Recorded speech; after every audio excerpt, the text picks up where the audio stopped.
வாங்கி சாப்பிட்லான்னாக்கா மனைவியை பற்றி அவன் சட்டை பண்ணவே மாட்டான் புருஷன். ஒரு வாட்டி நீங்கள் அந்த பழக்கம் உண்டு பண்ணிங்கனாக்கா அவன் ஹோட்டல் ஃபுட் அடிக்ட் ஆகிடுவான். அது நல்லாவும் இருக்கணுமா.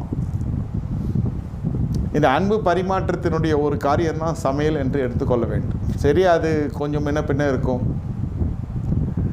அது புருஷன் சாப்பிட்ற புருஷனாக இருந்தானாக்கா அதுக்கேற்ற மாதிரி அவங்க பக்குவம் ஆகிடுவாங்க. புருஷன் முதல்ல அந்த சாப்பாட்டு சாப்பிடணும்.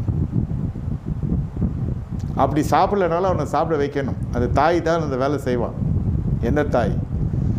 தாய் தான் அந்த பிள்ளைகளுக்கு சாப்பாடு கொடுத்து பழக வைக்கிறது. தாய்க்கு என்ன பிடிக்குமோ அதான் பிள்ளைங்க சாப்பிடும். அவளுக்கு எந்த பதார்த்தம் பிடிக்கலையோ அது பிள்ளைங்களுக்குள்ள பயிற்சிக்குள்ளே வராது. இந்த சமையலுக்குள்ளே இருக்கிற ஒரு ரகசியம் அது. குடும்ப நிர்வாகத்தை இதை தெரிந்து கொள்ள வேண்டும்.